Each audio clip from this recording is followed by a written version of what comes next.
Masih bersama saya Adini dan kembali kami sampaikan berita Padang hari ini.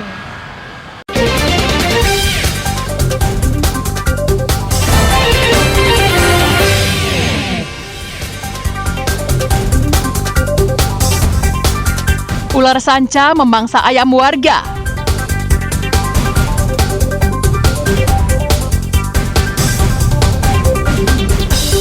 Dua buronan kasus pencurian sepeda motor di Payakumbuh ditangkap polisi.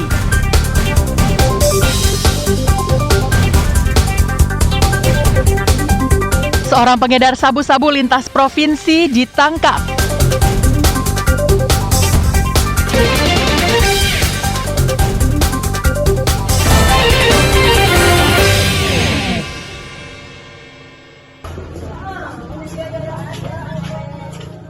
Personel Dinas Kebakaran Padang mengevakuasi seekor ular sanca sepanjang lebih kurang 3 meter yang ditemukan di kandang ayam warga di Jalan Gajah Mada, Kampung Olo, Kecamatan Nanggalo.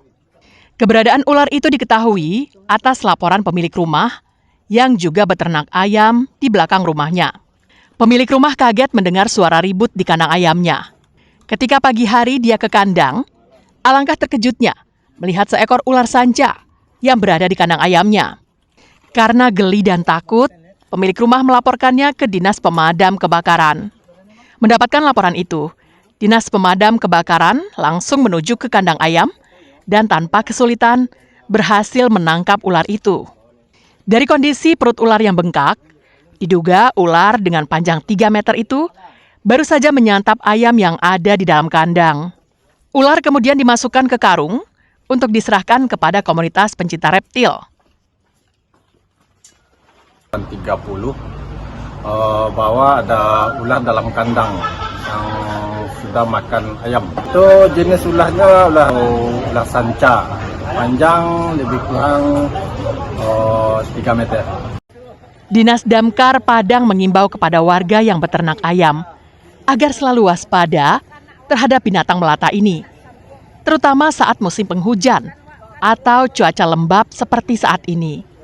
Seperti diketahui, selain mahir memadamkan api, petugas Dinas Pemadam Kebakaran juga dibekali pengetahuan untuk menangkap ular, membongkar sarang tawon, hingga mengeluarkan anak yang terjepit di mesin cuci. Robiham melaporkan dari Padang.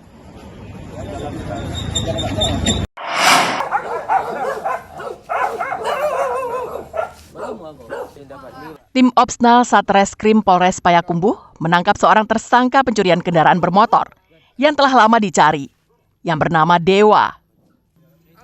Saat ditangkap di rumah orang tuanya di Jorong Batu Nanlimo, Kenagarian Koto Tangah Simalanggang pada Sabtu pekan lalu, Dewa hanya bisa pasrah. 3 tahun silam, Dewa telah malang melintang di dunia curi-mencuri sepeda motor. Saat itu, Dewa telah menggasak 4 sepeda motor di beberapa tempat di Payakumbuh. Namun kemudian keberadaannya tak lagi diketahui polisi.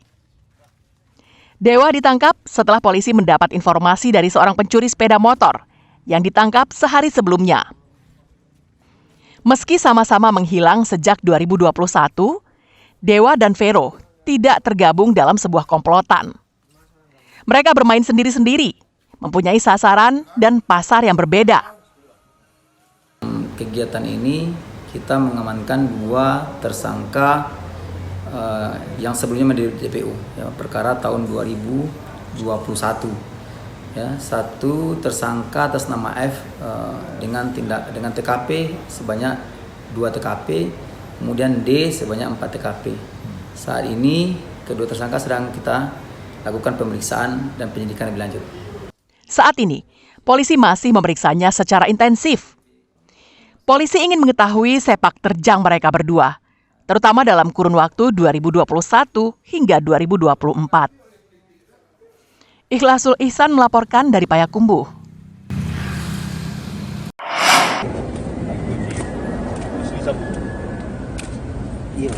Seorang pemuda yang menjadi pengedar sabu-sabu antar provinsi ditangkap oleh anggota Satres Narkoba Polres Darmasraya di daerah perbatasan Sungai Rumbai, Sumatera Barat dengan Bungo di Jambi. Penangkapan ini berkat adanya informasi dari masyarakat terkait adanya peredaran sabu-sabu lintas provinsi. Dari tangan pelaku, polisi menemukan beberapa paket sabu-sabu ukuran sedang yang siap diedarkan. Hasil pemeriksaan sementara di TKP terungkap jika Yanmar yang berusia 42 tahun, warga Dusun Rambah, Kecamatan Tanah Tumbuh, Kabupaten Bungo, akan mengedarkan barang haram ini di Darmasraya. Namun rencananya berantakan karena polisi lebih dulu menangkapnya. Usai ditangkap, tersangka langsung dibawa ke Mapolres Darmasraya untuk diperiksa lebih lanjut. Karena ada informasi dari masyarakat bahwasanya ada seseorang yang diduga akan melakukan pengedaran narkoba khususnya di perbatasan antara Sumbar dan Jambi, yaitu tepatnya di Sungai Rumbai.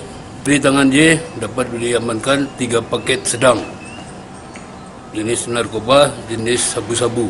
Tersangka dijerat Undang-Undang Nomor 35 Tahun 2009 tentang narkotika dengan ancaman hukuman di atas 5 tahun penjara.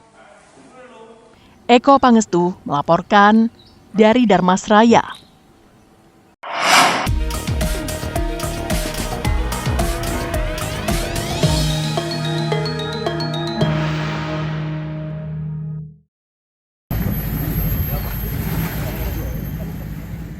Suhu politik di Padang Pariaman semakin panas. Belum tuntas masalah seorang oknum purnawirawan polisi yang merusak baliho salah satu calon bupati. Ternyata ada lagi kasus pelanggaran pidana pemilu lainnya. Sebuah posko pemenangan milik salah satu pasangan calon bupati wakil bupati di Sikabu, Lubua Aluang, dirusak orang yang tidak bertanggung jawab. Peristiwa ini diketahui pada Senin subuh, saat pemilik rumah yang dijadikan posko pemenangan sedang tertidur lelap. Namun ada warga yang mendengar bunyi orang merobek baliho yang terpasang di dinding rumahnya dan di depan posko. Tim pemenangan pasangan calon bupati dan wakil bupati tidak terima atas kejadian ini dan melaporkannya ke Bawaslu Kecamatan Lubuk Alung. Menurut tim pemenangan, mereka sudah tahu siapa pihak yang merusak baliho di posko pemenangan itu. Namun mereka menuntut Bawaslu untuk menindaknya sesuai mekanisme yang ada. Orang memotong plastik jo pisau itu Terus? Langsung buka jendela. Kelihatan orang. Tagak seorang di muka warung ta. Wak basorak. Wak imbau orang yang lalu di warung tu. Terus? Jagonya. Dia jawab angin mah kan? Tu berang wak nak angin ko dah kerja wak. Hari nak dong ngin hari ranai kan? Barunya jago orang lapau lah. Salah seorang dari pelaku di posko Sikabu ini, mereka adalah warga kita, sanak kemanakan kita yang belum paham dengan politik. Artinya masih katakanlah yang masih belum mengerti bagaimana penyelenggaraan politik itu yang benar dan baik. Tapi aku yakin ini siapa tokoh di belakang itu, ini akan kita kejar dan akan kita buktikan. Bawaslu Lubuk Alung yang menerima laporan itu akan berkoordinasi dengan Bawaslu Padang Pariaman terlebih dahulu untuk menindaklanjuti kasus ini. Kami diberi wewenang cuma untuk menerima laporan dan diteruskan ke kabupaten. Nanti tindak lanjutnya kabupaten yang menindaklanjuti.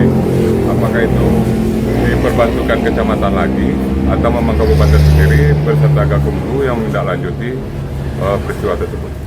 Bawaslu diminta untuk bertindak tegas dan cepat agar masalah ini tidak berlarut-larut, yang justru akan membuat suasana politik di Padang Pariaman semakin tidak menentu. Eki Rafki melaporkan dari Padang Pariaman.